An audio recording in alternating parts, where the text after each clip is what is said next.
Rebonjour, nous allons commencer la séquence 7, statistiques descriptives, avec les moyens du bord. Donc j'espère que ça va bien se passer pour vous, parce que ça je pensais les filmer à Sainte-Louise, et c'est un peu comme je peux avec les moyens du bord. Ce sera déjà très bien. Vous n'avez pas ceci que vous pouvez coller, tant pis c'est pas grave, pour une fois vous mettrez juste le titre.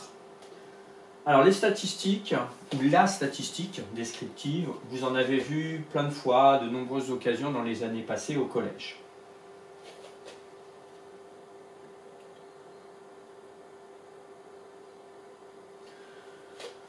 Dans ce que vous avez déjà vu et qu'on va retrouver dans cette séquence, il y a le calcul d'une moyenne, mais on verra qu'elle sera un petit peu différente, et déterminer et interpréter une médiane. Au niveau des capacités attendues qu'il va falloir acquérir, utiliser un logiciel ou une calculatrice, la calculatrice graphique en l'occurrence, pour étudier une série statistique, connaître et utiliser les caractéristiques de position et de dispersion, médiane, moyenne pondérée, écart interquartile et écart type. Décrire les différences entre deux séries statistiques en utilisant des indicateurs ou des représentations graphiques.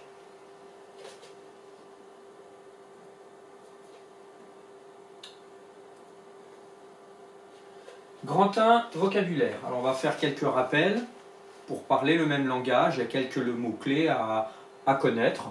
Vous allez voir, en général, vous en avez déjà entendu parler au collège. Une étude statistique commence par le recueil de données concernant un caractère sur les individus d'une population. Et on va détailler un peu ces 4 mots-clés. Prenez des couleurs différentes, bien entendu, pas forcément du rose, ou à vous de vous adapter. Exemple. Listons la taille des élèves de la classe de seconde. Donc on va étudier comme caractère la taille, on va en faire une liste. Les élèves correspondent aux individus, c'est pour ça que j'ai mis dans la même couleur. Et la population choisie, c'est une petite population, c'est la classe de seconde 2 en l'occurrence. Donc je détaille tout ça un peu plus en dessous pour généraliser. Premier astérix, la population d'une série statistique est l'ensemble des éléments individus, entre guillemets, sur lesquels porte l'étude. Personnes, plantes, animaux, salaires, objets. On comprend bien que salaire, ce n'est pas des individus, les objets non plus. C'est pour ça que c'est entre guillemets.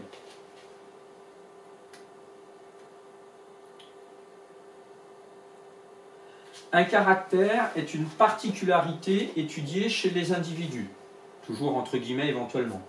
Taille, forme des feuilles de plantes, ça peut être la couleur, la longueur, enfin il y a plein de possibilités possibles.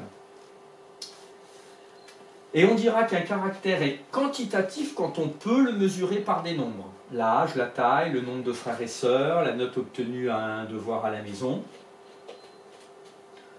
Le contraire, ce serait par exemple, on étudie une couleur. Une couleur, on ne peut pas quantitativement la mesurer, sauf si c'est en physique. Mais ce n'est pas l'objet ici. Sinon, le caractère est dit qualitatif, comme la couleur des yeux. Nouvel astérix, les données sont les réponses concernant le caractère étudié, taille en centimètres des élèves, et là on relèverait un ensemble de données. Si je vous donnais la parole un par un, on pourrait relever l'ensemble des tailles des élèves de la classe.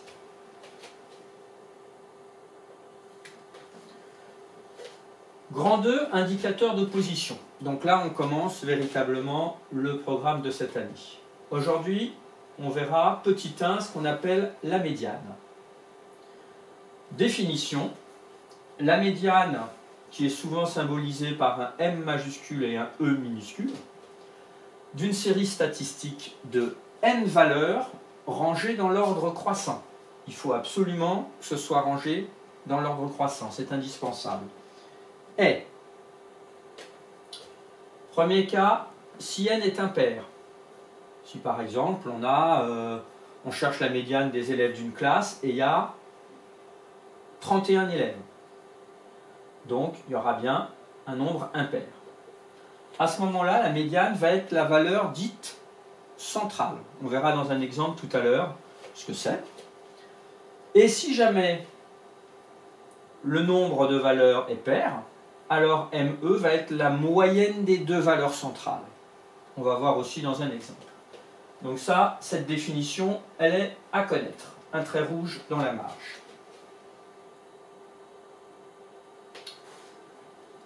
C'est bien beau de la déterminer, la médiane, mais il va falloir aussi apprendre à l'interpréter. À quoi ça sert? Qu'est-ce qu'on peut en dire une fois qu'on a trouvé la médiane d'une série statistique? Donc, la médiane ME partage ses valeurs en deux groupes de même effectif. Un peu moitié-moitié. Premier astérix, les valeurs inférieures ou égales à ME. Ce inférieur ou égal va être important quand on fera une interprétation dans un exemple. Deuxième astérix, les valeurs supérieures ou égales à ME. Donc c'est vraiment avant ME et ME, avant la valeur ME et après. Je crois que je me suis embrouillé. Donc, avant la valeur ME et après la valeur ME et ME. Voilà, là c'est sûr. Exemple, on va en voir deux, on va voir un cas où c'est impair et un cas où c'est pair. Par exemple, on décide de relever les pointures des pieds de cette personne. Donc on va ranger ces valeurs dans l'ordre croissant, comme c'était dit tout à l'heure, et voilà, on a ces 7 valeurs qui sont relevées, dont on va chercher la valeur médiane. Donc on a dit que quand le nombre est impair, ici 7, la médiane est la valeur centrale. Une fois que c'est rangé dans l'ordre. Donc si on regarde bien, à ce moment-là, vous l'avez déterminé facilement, la valeur centrale qui partage l'effectif en deux sous-groupes. On en a autant avant que après. Ça va être 40.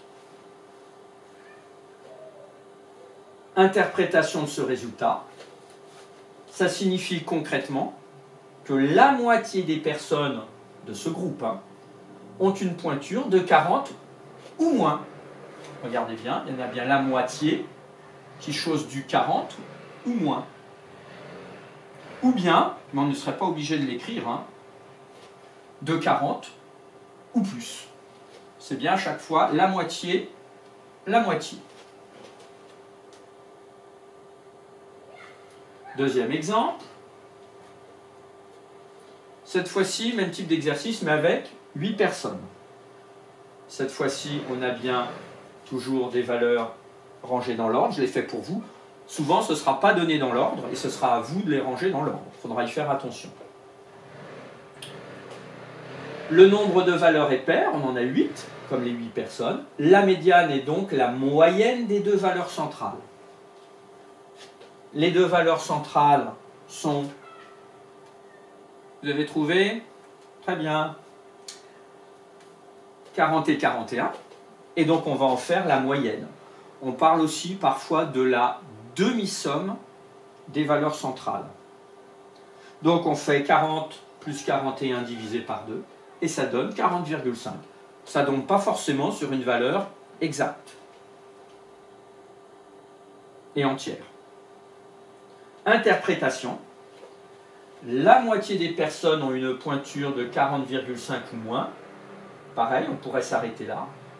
Ou bien on pourrait dire la moitié des personnes ont une pointure de 40,5 ou plus. Remarque, pour un grand nombre de données relevées, il faut utiliser les effectifs cumulés croissants, ce que vous avez travaillé en troisième. Cela, c'est facile quand on avait 7 ou 8 personnes, donc 7 ou 8 relevés, 7 ou 8 données, mais si on en avait 50 ou 100 ou beaucoup plus, 1000, 2000, 5000, à ce moment-là, on n'arriverait pas à les écrire toutes dans l'ordre croissant, il nous faudrait des pages et des pages.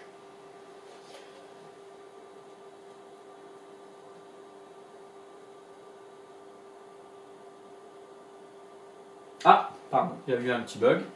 La moyenne pondérée, nous n'allons pas la voir pour aujourd'hui, ce sera pour le prochain cours. À bientôt!